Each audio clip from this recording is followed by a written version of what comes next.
ಶಾಸಕ ಭೀಮಣ್ಣ ಟಿ ನಾಯ್ಕ ಅವರು ತಮ್ಮ ಹುಟ್ಟೂರಾದ ಮಳಲ್ಗಾಂವ್ನಲ್ಲಿ ಪ್ರತಿಷ್ಠಾಪಿಸಿರುವ ಸಾರ್ವಜನಿಕ ಗಣಪತಿಗೆ ಕುಟುಂಬ ಸಮೇತರಾಗಿ ಆಗಮಿಸಿ ವಿಶೇಷ ಪೂಜೆ ಸಮರ್ಪಿಸಿದರು.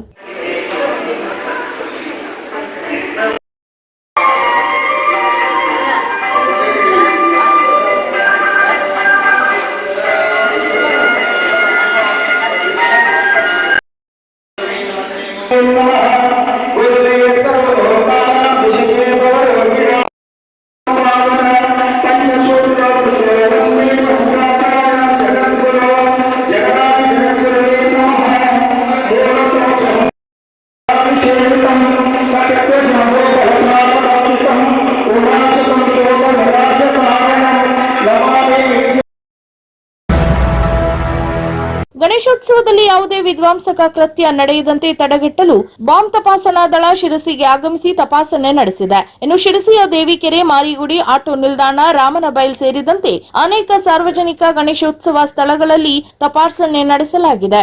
ಇನ್ನು ಬಾಂಬ್ ತಪಾಸಣಾ ದಳದಲ್ಲಿ ಆನಂದ್ ನಾಯ್ಕ್, ಸೇಕು ಪೂಜಾರಿ, ಸಂತೋಷ್ ನಾಯ್ಕ್, ವಿದ್ಯಾಧರ್ ಗೌಡ ಹಾಗೂ ಮಾಬ್ಲು ಗೌಡ ಸೇರಿದಂತೆ ಇತರರು ಒಳಗೊಂಡಿದ್ದಾರೆ.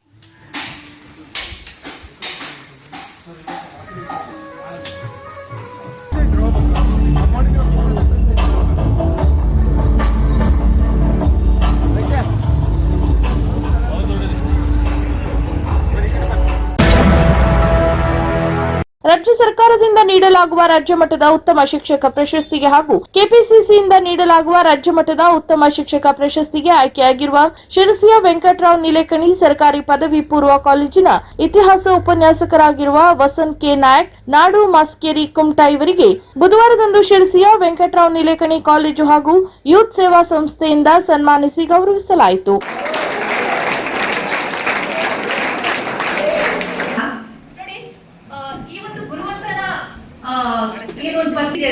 ನಿಜವಾಗ್ಲೂ ನಮಗೆ ರಾಷ್ಟ್ರ ಪ್ರಶಸ್ತಿಗಿಂತ ದೊಡ್ಡದು ಅಂತ ಹೇಳಿ ಇಷ್ಟಪಡ್ತೇನೆ.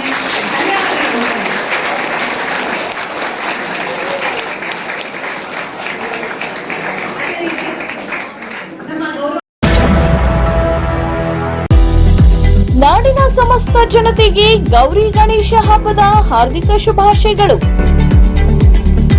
ಮೆಲೆನಾ enterprises biggest electronics and furniture showroom.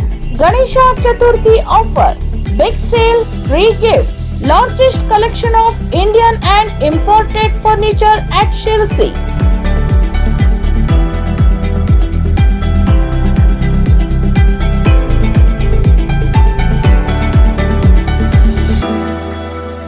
ನಮ್ಮಲ್ಲಿ 25ಕ್ಕೂ ಹೆಚ್ಚು ತರಹದ ಡೈನಿಂಗ್ ಟೇಬಲ್ಗಳು, 30ಕ್ಕೂ ಹೆಚ್ಚು ತರಹದ ಸೋಫಾ ಸೆಟ್ಗಳು ನಿಮ್ಮ ಕೈಗೆಟುಕುವ ದರದಲ್ಲಿ ಲಭ್ಯ.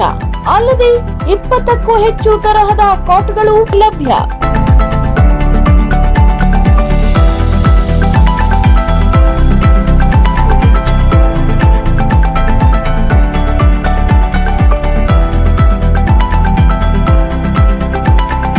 ನಿಮ್ಮ ಮನೆಯ ಸೌಂದರ್ಯತೆ ಹೆಚ್ಚಿಸಲು 100ಕ್ಕೂ ಹೆಚ್ಚು ತರಹದ ಪೀಠೋಪಕರಣಗಳ ಬೃಹತ್ ಸಂಗ್ರಹ.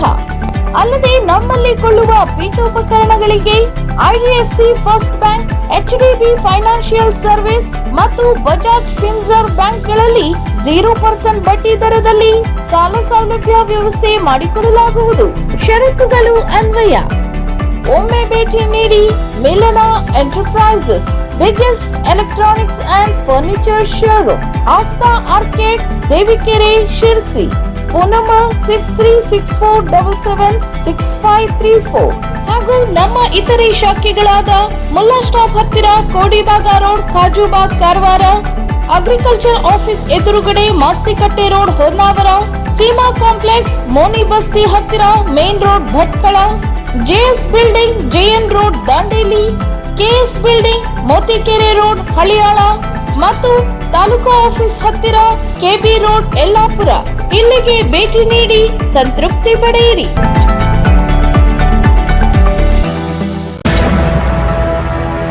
ಅರೆಬರೆ ಕಾಮಗಾರಿ ಲಿಫ್ಟ್ ಬಳಸಿದ ಪರಿಣಾಮ 24 ವರ್ಷದ ಗೋಪಾಲ್ ಸಿಂಗ್ ಇಂದು ಎಂಬಾತರು ಅದೇ ಲಿಫ್ಟ್ ನಲ್ಲಿ ಸಿಲುಕಿ ಸಾವನ್ನಪ್ಪಿದ್ದಾರೆ. ಇನ್ನು ಕುಮಟಾದ ಜಗದಾಂಬ ಎಲೆಕ್ಟ್ರಾನಿಕ್ಸ್ ನಲ್ಲಿ ಕೆಲಸಕ್ಕಿದ್ದ ಗೋಪಾಲ್ ಸಿಂಗ್ ಬುಧವಾರ ಬೆಳಿಗ್ಗೆ ಗ್ರಾಹಕರಿಗೆ ಅಗತ್ಯವಿರುವ ಸಾಮಗ್ರಿ ತರಲು ಮೆಟ್ಟಿಲುಗಳನ್ನು ಏರಿ ಕಟ್ಟಡದ ಮೇಲ್ಭಾಗಕ್ಕೆ ತೆರಳಿದ್ದರು. ಸಾಮಗ್ರಿಗಳನ್ನು ಹಿಡಿದು ಮರಳುವಾಗ ಲಿಫ್ಟ್ ಬಳಸಿದ್ದರು. ಇನ್ನು ಲಿಫ್ಟ್ ಕೆಲಸ ಪೂರ್ಣಗೊಳ್ಳದ ಹಿನ್ನೆಲೆ ಅದು ಅಪಾಯದ ಪರಿಸ್ಥಿತಿಯಲ್ಲಿದ್ದು ಗೋಪಾಲ್ ಸಿಂಗ್ ಅವರ ಎದೆಗೆ ಲಿಫ್ಟ್ ಬಡಿದು ಅವರು ಸಾವನ್ನಪ್ಪಿದ್ದಾರೆ. ಇನ್ನು ಗೋಪಾಲ್ ಸಿಂಗ್ ರಾಜಸ್ಥಾನ ಮೂಲದವರು ಎಂದು ತಿಳಿಸಲಾಗಿದ್ದು ಕುಮಟಾದ ಸುಭಾಷ್ ರಸ್ತೆಯಲ್ಲಿ ವಾಸವಾಗಿದ್ದರು. ಇನ್ನು ಪೂರ್ಣ ಪ್ರಮಾಣದಲ್ಲಿ ಲಿಫ್ಟ್ ಕಾಮಗಾರಿ ಮಾಡಿಸದೆ ಕಾರ್ಮಿಕನನ್ನು ಅದರ ಮೇಲೆ ಹತ್ತಿಸಿದ ಕಾರಣ 34 ವರ್ಷದ ನರೇಂದ್ರ ಸಿಂಗ್ ರಾಥೋಡ್ ಹಾಗೂ ಲಕ್ಷ್ಮಣ್ ಸಿಂಗ್ ರಾಥೋಡ್ ಎಂಬಾತರ ವಿರುದ್ಧ ಪೊಲೀಸರು ಪ್ರಕರಣ ದಾಖಲಿಸಿಕೊಂಡಿದ್ದಾರೆ. ಅದ್ವೈತ ಸಾರುವ ಮಠಗಳು ಕೂಡ ದ್ವೈತವಾಗಿರಬಾರದು. ವಿದ್ಯಾರಣ್ಯರ ಹೃದಯದ ವೈಶಾಲ್ಯ ಎಲ್ಲ ಗುರುಗಳಲ್ಲಿ ಬರಬೇಕಾದದ್ದು ಸಮಾಜದ ಹಿತದೃಷ್ಟಿಯಿಂದ ಅಗತ್ಯ ಎಂದು ಶ್ರೀಮದ್ ಜಗದ್ಗುರು ಶಂಕರಾಚಾರ್ಯ ಶ್ರೀ ರಾಘವೇಂದ್ರ ಭಾರತಿ ಮಹಾಸ್ವಾಮೀಜಿ ಕರೆ ನೀಡಿದರು. ಅಶೋಕೆಯ ಗುರುದೃಷ್ಟಿಯಲ್ಲಿ ಚಾತುರ್ಮಾಸ್ಯ ವ್ರತ ಕೈಗೊಂಡಿರುವ ಶ್ರೀಗಳು 51ನೇ ದಿನದಂದು ವಿದ್ಯಾರಣ್ಯರು ನೀಡಿದ ವೈಭವಾಮೃತ ಶಾಸನದ ಅನಾವರಣ ನೆರವೇರಿಸಿ ಆಶೀರ್ವಚನ ನೀಡಿದರು. ಇನ್ನು ಈ ಅದ್ವೈತ ಭಾವ ಮುಂದುವರಿಯಬೇಕು. ವಿದ್ಯಾರಣ್ಯರು ಮೆರೆದ ಆದರ್ಶದಂತೆ ಎಲ್ಲ ಶಂಕರ ಪೀಠಗಳು ಏಕಮನಸ್ಸಿನಿಂದ ಇರಬೇಕು ಎಂದರು. ಇನ್ನು ನಮ್ಮ ಮಠವನ್ನು ಶಂಕರಾಚಾರ್ಯ ಪೀಠವೇ ಅಲ್ಲ ಎಂಬ ಅಪಪ್ರಚಾರವೂ ನಡೆಯಿತು. ಹಾಗಿಲ್ಲದಿದ್ದರೆ ಈ ತಾಮ್ರ ಶಾಸನ ಹೇಗೆ ನೀಡಲಾಗಿದೆ? ಜೊತೆಗೆ ಸಿಂಹಾಸನ, ರಾಜ ಲಾಂಛನಗಳು ಹೇಗೆ ಬರುತ್ತವೆ ಎಂದು ಇದೇ ವೇಳೆ ಪ್ರಶ್ನಿಸಿದರು. ಇನ್ನು ಇದಕ್ಕೂ ಮುನ್ನ ಶೃಂಗೇರಿ ಮಠದ 12ನೇ ಪೀಠಾಧಿಪತಿಗಳಾಗಿದ್ದ ಶ್ರೀ ವಿದ್ಯಾರಣ್ಯ ಶ್ರೀಪಾದಂಗಳವರು ನಮ್ಮ ಪೂರ್ವಾಚಾರ್ಯರಾದ 10ನೇ ಪೀಠಾಧಿಪತಿಗಳಾದ ಚಿಧೋದ ಭಾರತಿ ಸ್ವಾಮಿಗಳವರಿಗೆ ನೀಡಿದ್ದ ವೈಭವ ತಾಮ್ರ ಶಾಸನ ಹಾಗೂ ವಿಜಯನಗರದ ಅರಸ ಇಮ್ಮಡಿ ದೇವರಾಯರು ಇದನ್ನು ಸ್ವೀಕರಿಸಿ ಪ್ರಥಮ ರಾಘವೇಶ್ವರ ಭಾರತಿ ಸ್ವಾಮಿಗಳವರಿಗೆ ನೀಡಿದ ವೈಭವ ತಾಮ್ರ ಶಾಸನದ ಅನಾವರಣವನ್ನು ಪರಮ ಪೂಜ್ಯರು ನೆರವೇರಿಸಿದರು.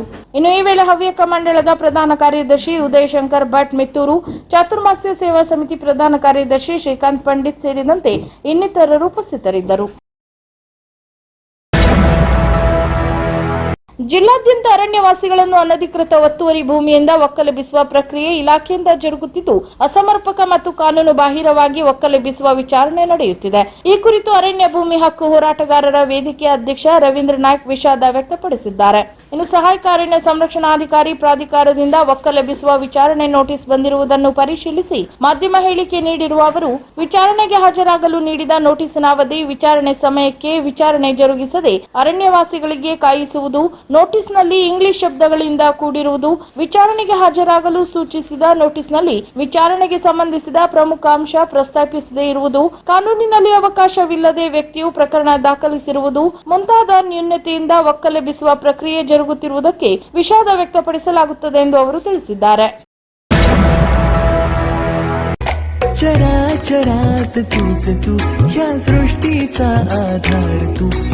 ನಾಡಿನ ಸಮಸ್ತ ಜನತೆಗೆ ಮರಿಯಮ್ಮನವರ ಹುಟ್ಟುಹಬ್ಬದ ಹಾಗೂ ಗೌರಿ ಗಣೇಶ ಹಬ್ಬದ ಹಾರ್ದಿಕ ಶುಭಾಶಯಗಳು. ಶುಭ ಕೋರುವವರು ಸೆಂಟ್ ಮಿಲಾಗ್ರಿಸ್ ಕ್ರೆಡಿಟ್ ಸೌಹಾರ್ದ ಕೋಆಪರೇಟಿವ್ ಸೊಸೈಟಿ ಲಿಮಿಟೆಡ್, ಶಿರಸಿ.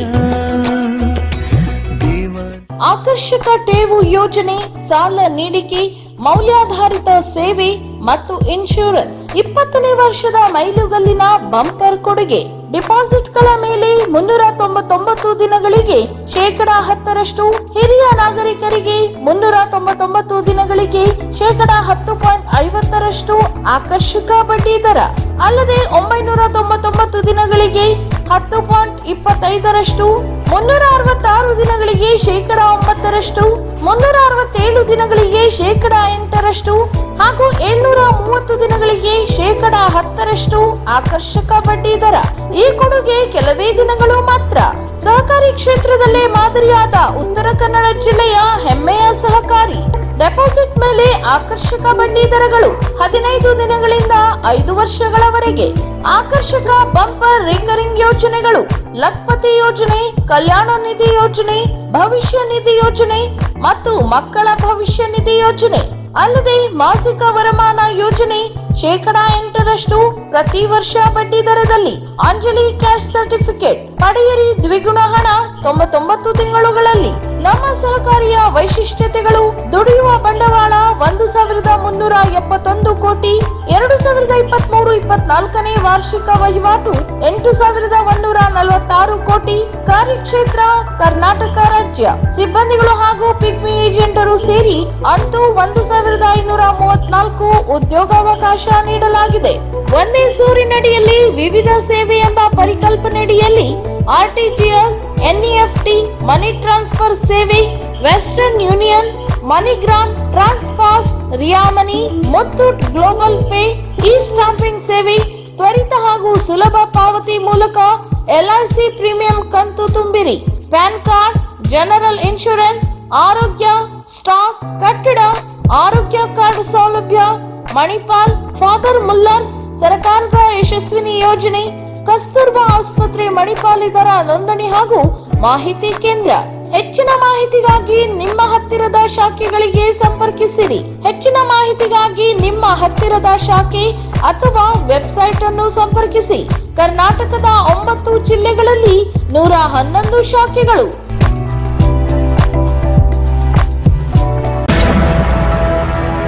ಬೆಂಗಳೂರಿನಿಂದ ಆಗಮಿಸಿದ್ದ ವಿದ್ಯಾರ್ಥಿಗಳು ಗೋಕರ್ಣ ಕಡಲ ತೀರದಲ್ಲಿ ಮೋಜು ಮಸ್ತಿಯಲ್ಲಿ ತೊಡಗಿದ್ದು ಅಲೆಗಳ ಅಬ್ಬರಕ್ಕೆ ಸಿಲುಕಿ ಅಪಾಯದ ಅಂಚಿನಲ್ಲಿದ್ದ 5 ರಕ್ಷಣಾ ಸಿಬ್ಬಂದಿ ಕಾಪಾಡಿದ್ದಾರೆ. ಬುಧವಾರ ಬೆಳಿಗ್ಗೆ ಬೆಂಗಳೂರಿನ ಹಿಲ್ ಸೈಡ್ ಫಾರ್ಮಸಿ ಕಾಲೇಜಿನ 48 ವಿದ್ಯಾರ್ಥಿಗಳು ಗೋಕರ್ಣಕ್ಕೆ ಆಗಮಿಸಿದ್ದರು. ಇನ್ನು ಅಪಾಯದ ಸೂಚನೆ ನೀಡಿದರೂ ಅದನ್ನು ಮೀರಿ ಸಮುದ್ರದ ಅಲೆಗಳಿಗೆ ಅಡ್ಡಲಾಗಿ ಅವರು ನೀರಿಗೆ ಇಳಿದಿದ್ದರು. ಇನ್ನು ಅಲೆಗಳ ಸುಳಿಗೆ ಸಿಲುಕಿ ಒಬ್ಬ ನಾಪತ್ತೆಯಾಗಿದ್ದು 5 ನೀರು ಕುಡಿದು ಅಸ್ವಸ್ಥಗೊಂಡಿದ್ದರು. ಇನ್ನು ಅಸ್ವಸ್ಥಗೊಂಡವರನ್ನು ನೋಡಿದ ಸರ್ವೇಶ್ ಮುರ್ಜೆ, ಪಂಡರಿನಾಥ್ ಮುರ್ಜೆ ತಕ್ಷಣ ಸಮುದ್ರಕ್ಕೆ ಹಾರಿ ಇವರನ್ನು ರಕ್ಷಿಸಿದ್ದಾರೆ. ಇನ್ನು ಕರಾವಳಿ ಕಾವಲು ಪಡೆಯವರು ಆಗಮಿಸಿ ಉಳಿದವರನ್ನು ದಡಕ್ಕೆ ತಂದಿದ್ದಾರೆ. ಇನ್ನು ಸಮುದ್ರ ಪಾಲಾಗುತ್ತಿದ್ದ 3 ಯುವತಿಯರು ಹಾಗೂ 2 ಯುವಕರ ಜೀವ ಉಳಿದಿದ್ದು ಕಣ್ಮರೆಯಾಗಿರುವ ಕೋಲಾರ ಶ್ರೀನಿವಾಸಪುರದ 22 ವರ್ಷದ ವಿನಯ್ ಎಸ್ವಿ ಈವರೆಗೂ ಸಿಕ್ಕಿಲ್ಲ.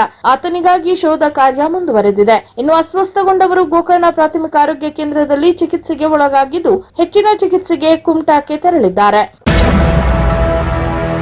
ದೇಶದ ಎಲ್ಲೆಡೆ ಬಿಜೆಪಿ ಸದಸ್ಯತ್ವ ಅಭಿಯಾನ ನಡೆಯುತ್ತಿದ್ದು ಪ್ರಧಾನಿ ನರೇಂದ್ರ ಮೋದಿ ಅವರಿಗೆ ಇನ್ನಷ್ಟು ಶಕ್ತಿ ನೀಡಲು ಬಿಜೆಪಿ ಸದಸ್ಯತ್ವ ಪಡೆಯಬೇಕು ಎಂದು ರಾಜ್ಯ ಬಿಜೆಪಿ ಉಪಾಧ್ಯಕ್ಷೆ ರೂಪಾಲಿ ನಾಯ್ಕ್ ತಿಳಿಸಿದರು. ಅಂಕೋಲಾದಲ್ಲಿ ಸದಸ್ಯತ್ವ ಅಭಿಯಾನ ಅಂಗವಾಗಿ ಸಭೆ ನಡೆಸಿದ ಅವರು ಬಿಜೆಪಿ ಸದಸ್ಯತ್ವ ಪಡೆಯಲು ತಾವು ನೀಡಿರುವ ಸಂಖ್ಯೆಗೆ ಮಿಸ್ ಕಾಲ್ ನೀಡಿ ಎಂದು ಅವರು ಕರೆ ನೀಡಿದರು. ಇನ್ನು ಪಕ್ಷ ಸಂಘಟನೆಗೆ ಪ್ರತಿಯೊಬ್ಬರು ಕೈಜೋಡಿಸಬೇಕು, ಪಕ್ಷಕ್ಕೆ ದ್ರೋಹ ಮಾಡಿದವರನ್ನು ದೂರವಿಡಬೇಕು ಎಂದು ಅವರು ತಿಳಿಸಿದರು. ಅಲ್ಲದೆ ಕಾರ್ಯಕರ್ತರು ಮನೆ ಮನೆಗೆ ತೆರಳಿ ಸದಸ್ಯತ್ವ ಅಭಿಯಾನ ನಡೆಸಿ ಎಂದು ಇದೇ ವೇಳೆ ತಿಳಿಸಿದರು. ಯಲ್ಲಾಪುರ ತಾಲೂಕಿನ ಎಲ್ಲೆಡೆ ಈ ಬಾರಿ ಅತ್ಯಧಿಕ ಪ್ರಮಾಣದಲ್ಲಿ ಅಡಿಕೆ ಕೊಳೆ ರೋಗ ಆವರಿಸಿದೆ. ಪ್ರತಿಯೊಬ್ಬರೂ ತೋಟಿಗರು ಸಹ ಇದೀಗ ಕೊಳೆ ರೋಗದ ಬಗ್ಗೆಯೇ ಮಾತನಾಡುತ್ತಿದ್ದಾರೆ. ವಜ್ರಳ್ಳಿ ಭಾಗದಲ್ಲಿ ಸಾಕಷ್ಟು ರೈತರು ಕೊಳೆ ರೋಗದಿಂದ ತತ್ತರಿಸಿದ್ದಾರೆ. ಇನ್ನು ತಾಲೂಕಿನ ಉಮ್ಮಚ್ಗಿ, ಮಂಚಿಕೆರೆ ಪ್ರದೇಶದಲ್ಲಿಯೂ ಸಹ ಒಂದು ತೋಟದಿಂದ ಇನ್ನೊಂದು ತೋಟಕ್ಕೆ ಕೊಳೆ ರೋಗ ಹರಡುತ್ತಿದೆ. ಕನೇನಹಳ್ಳಿ, ಕೋಟೆಮನೆ, ಸೀಗೆಮನೆ, ಕಾನಗೋಡ, ಚವತ್ತಿ, ತಾರೆಹಳ್ಳಿ, ತುಡುಗುಣಿ ಭಾಗದಲ್ಲಂತೂ ಇದಕ್ಕೆ ಕೊನೆಯೇ ಇಲ್ಲ ಎನ್ನುವಂತಾಗಿದೆ. ಹೆಸರಿಗೆ ತಕ್ಕಂತೆ ಅಯ್ಯಪ್ಪನಗರದ ಶಿರಸಿಕ ಮಹಾರಾಜ ತನ್ನ ಗಜ ಗಾತ್ರದಿಂದಾಗಿ ಅತ್ಯಾಕರ್ಷಕವಾದ ಮೈಕಟ್ಟು, ಮನಮೋಹಕವಾದ ಮುಖದಿಂದ ಹಸನ್ಮುಖಿಯಾಗಿ ಭಕ್ತರನ್ನು ತನ್ನತ್ತ ಕೈಬೀಸಿ ಕರೆಯುವಲ್ಲಿ ಯಶಸ್ವಿಯಾಗಿದ್ದಾನೆ. ಇನ್ನು ಮಂಗಲಮೂರ್ತಿಯ ಸೌಂದರ್ಯಕ್ಕೆ ಮನಸೂತ ಭಕ್ತರು ತುಸುಕಾಲ ನಿಂತು ಕೈ ಮುಗಿದು ಗಣನಾಥನಿಗೆ ಭಕ್ತಿಯನ್ನು ಅರ್ಪಿಸುತ್ತಿರುವ ದೃಶ್ಯ ಸಾಮಾನ್ಯವಾಗಿ ಬಿಟ್ಟಿದೆ. ಇದರ ನಡುವೆ ಸಂಪೂರ್ಣವಾಗಿ ಮಣ್ಣಿಂದಲೇ ಮಾಡಿದ 13 ಅಡಿ ಎತ್ತರದ ಗಣಪತಿ ಮೂರ್ತಿಯನ್ನು ಹೇಗೆ ವಿಸರ್ಜನೆ ಮಾಡುತ್ತಾರೆ ಎನ್ನುವ ಪ್ರಶ್ನೆ ಒಮ್ಮೆ ನಮ್ಮನ್ನು ಕಾಡದೆ ಬಿಡದು.